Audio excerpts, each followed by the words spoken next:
Hi there, my name is Anna Wright and this is astroforyou.org. Today I'd like to talk with you about royal family in England. Let's have a look at the compatibility of Meghan Markle and Prince Harry. It's very interesting to see how astrology works and to see very deeply the type of relationship what people have. I have to tell you just before we will start, this method, what we will use in this compatibility analysis, was made by Russian scientists who did mathematical research, and during more than 10 years they made an experiment with the marriage house with lots of people who married and who divorced after that, and they found the exact aspects what influence each other and give very particular events as a result. So here on the website it's very easy. You don't need to be an astrologer to be able to understand what will be inside the couple. So here we can see already the compatibility rate, the positive and negative. We can see that it is still quite a big negative stuff, but it is also quite a lot of positive things. Let's look closer. So first of all, let's answer on the very quick questions. You can see it here on the screen. So sexual interaction here is satisfying for both of people, which is beautiful. Soon we will see in details. Can this partner make you feel happy? This is based on the Meghan Markle chart. First of all, so it's according to her chart. So she is, no, both of them pretty much, but we will see why also a little bit later. Can this be a long-term relationship? Yes. But they will have some conflicts and physical abuse likelihood unlikely to happen. So let's see in detail. Sexuality. First of all, we can say that they have sexual interaction between each other, because sometimes people don't have it. Yeah, you may feel like, how is that? But sometimes it is really like that. Like, people can start their relationship based on friendship, and when people young, when they like hot, when they just start their lives and want to get lots of emotions, they think that that's not a problem. But in time, they can see that they're just not attracted to each other. And that's why this section is very important. It will show how you will be attractive to each other in the sexual life. So here we can see that they're definitely attractive to each other. They will have harmony in the sexual life, and they will be able to enjoy each other. It's a very good aspect for a long relationship.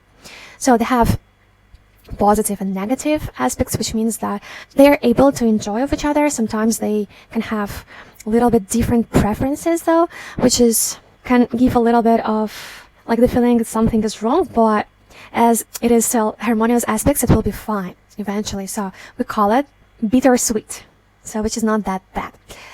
And also it's very important to see the sexual needs of every partner.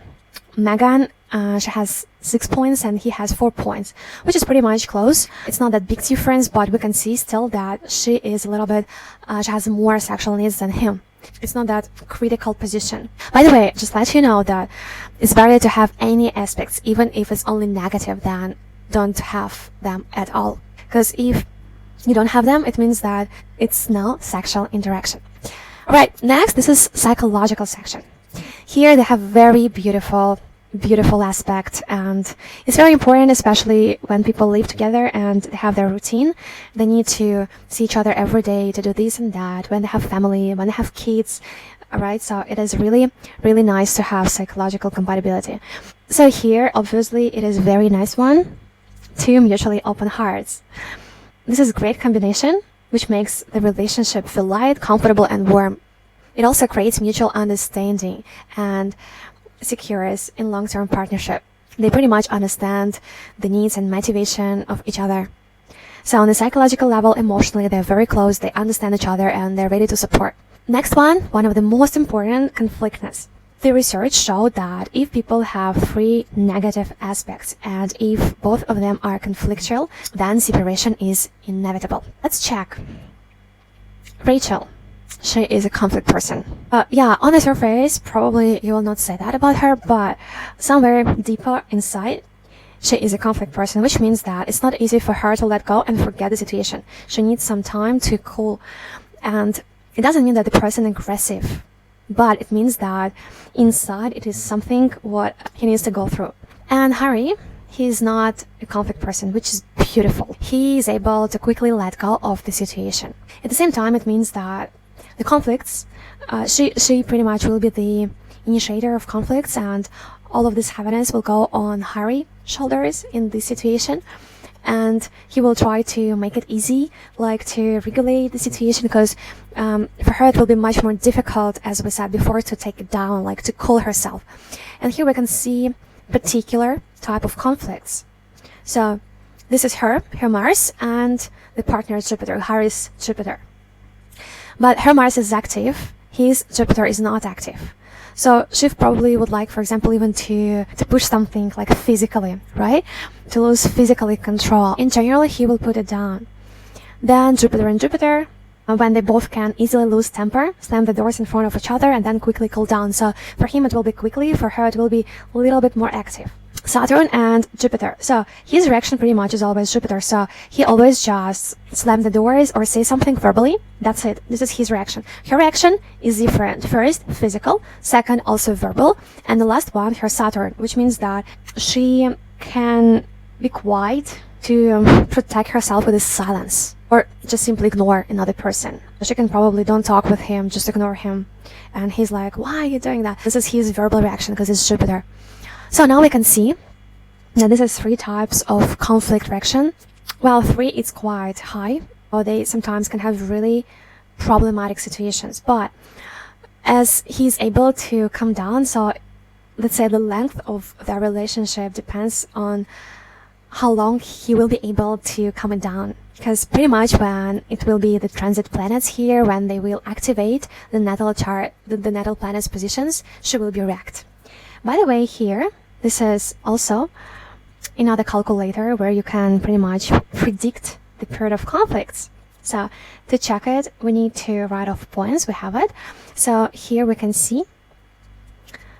Wonderful. So here you can choose the year of forecasting, 2022. We can see that in March, they had the conflictual period. We even can see the specific dates. It could be a little bit difficult for them, but it was fine. And then we can see every year, whatever year we want to, we can see how it will be. So 2023 will be peaceful for them. And 2024, so actually, even you have the worst type of conflicts, it can be realized only like in 5, 10, 15 years, depends on this transit position. So for example, she will have here in June, July in 2024 really conflictual period. And with that, people who will have the aspects with her, it can be a huge conflict in general, just for you to know. So let's get back to their situation, to the compatibility. And next one is the seal of happiness. It is also quite important, especially on the psychological level. It gives the feeling of happiness being with this person.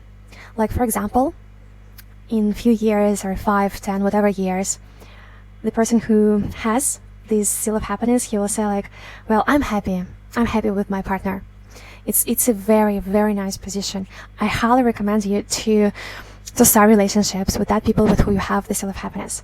The best situation when you have the mutual seal of happiness. Sometimes it can be one way, like one in this relationship is happy and one is unhappy. This is also can be, because next we will see the seal of unhappiness too. That's why sometimes we can see very different options how it works in real life. Here, basically, they don't have any seals of happiness. And the last question is if they have the seal of misfortune. Yes, unfortunately, they have this seal. Here, we can see that, unfortunately, he makes her unhappy on the individual level. In this case scenario, the best possible option is that if she will see the partner as a teacher, because in this situation the partner will try to teach her, like she will feel like she's in school, and probably even through him she feels all this pressure from the whole family, but he's the figure what gives to her these feelings. Probably she just thinks that this is the whole family, but this is because of him she feels that, like particular feelings. Sometimes it might feel a little easier for women to take this aspect compared to men, because normally in this kind of situation women have a tendency to take the man as an authority, while men usually find it more challenging to put down with such an attitude from the woman. Of course, a lot depends on individual features, but here we need to know that Saturn, which is the planet of pressure, is a very energy-consuming planet, which has the ability to destroy individuality. That's why this situation might turn out very problematic for a long-term relationship. This also can be an indication of some mutual karmic debts in the past, which each of them have to pay off. Probably she had such pressure from her father or somebody else from the family, and it is a very high chance that they just have this situation for karmic purposes. Because usually Saturn, first of all, makes the person unhappy, like her unhappy, and in the same time it makes the relationship longer, gives them more stability, which can be weird, but this is how it works. He thinks that something what she does for open up her personality is wrong, and she tries a little bit to change her personality or individuality, and under this pressure she actually does that. Even if we will see clearly on the situation what happened when she stopped to be an actor, this happened under the pressure. We know, yeah, she became a part of the royal family, but it was her individuality, and this is the way how he caught it in her. In time, he can lose the interest to her, and at the same time, during all the time, she will feel a little bit stressed about that individuality, what she wants to express. So we will see how it will work. Let's have the summary. First of all, we said they have good sexual compatibility. They have a little bit differences in needs, but it's not a problem at all. They have attraction to each other, which is the best thing ever. They have beautiful psychological comfort. They understand each other. They help to each other. It's very emotionally comfortable for them. It's a little bit conflicted relationships, and she is actually a conflictual person instead of him. And to be able to make this relationship works, he always needs to calm down her a little bit, because for him it's much more easier to do. And unfortunately, they have the seal of misfortune, so she is unhappy with him in a long-term relationship on the personal individual level, because she feels a little bit small with him. It's very subjective feeling, but this is what he gives to her. So guys, this is how it looks. We will follow their relationship to understand how it will develop, and let me know what couples would you like to analyze next time. Tell me your preferences, your interest, and we will try to make more interesting analysis. Thank you for watching us. That was Anna Wright and astroforyou.org.